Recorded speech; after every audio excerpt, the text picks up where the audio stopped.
మనల్ని ఎవడు రాయిపోయింది అక్కడ.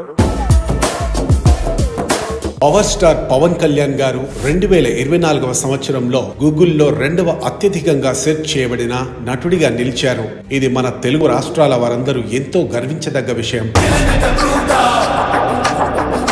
ఇది పవన్ కళ్యాణ్ గారి సినీ రాజకీయ ప్రస్థానానికి ఒక గొప్ప గుర్తింపు అని చెప్పవచ్చు. ఇది ఆయన సినీ రంగం మరియు రాజకీయ రంగాల్లో పొందిన విజయాలను ప్రతిబింబిస్తుంది. సినీ రంగంలో తన నటనతో కోట్లాది అభిమానులను సంపాదించి వారి ఆదరణ పొందారు. అలాగే 2024లో ఆయన రాజకీయ నాయకుడిగా ఎదిగి ఒక నూతన ప్రస్థానానికి నాంది పలికారు. ఇటీవల విడుదల చేసిన వ్యక్తుల జాబితాలో టాప్ 5గా నిలిచిన పవన్ కళ్యాణ్ గారు ఇంటర్నేషనల్ గూగుల్ సెర్చ్ ట్రెండ్స్ జాబితాలో ప్రపంచంలోనే 2వ స్థానంలో నిలిచారు. మొదటి స్థానంలో American standup comedian Kate Williams ఉన్నారు. అలాగే అంతర్జాతీయ టాప్ 10 సెర్చ్ జాబితాలో మన భారతీయ నటులు హీరా ఖాన్ మరియు నమ్రత కౌర్లు కూడా ఉన్నారు.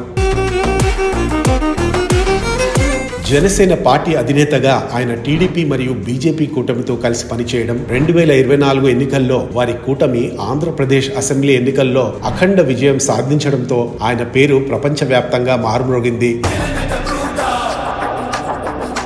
అంతేకాకుండా ఆయన మొట్టమొదటిసారిగా ఎమ్మెల్యేగా విజయం సాధించి ఉప ముఖ్యమంత్రిగా ఎన్నికవడం ఆయన రాజకీయ జీవితానికి ఒక గొప్ప మలుపు అని చెప్పవచ్చు.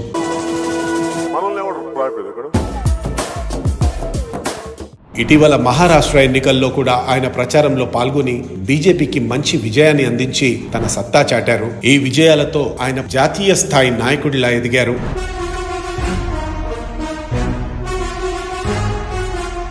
ధార్మిక అంశాలపై కూడా పవన్ కళ్యాణ్ గారి వ్యాఖ్యలు దేశవ్యాప్తంగా చర్చనీయాంశమయ్యాయి. ఆయనను సనాతన ధర్మ బ్రాండ్ అంబాసిడర్ గా కూడా ప్రజలు నీరాజనాలు అందించారు. ఆఫీసులో కూడా వస్తానంటే లేదు సార్ 10,000 మంది జీవితాలు పోతాయి సార్. ఏంటి 10,000 మంది జీవితాలు పోయాయి? ఓటున్నదేంటి మీరు కూర్చోబెట్టి స్మగ్లింగ్ చేయడానికి?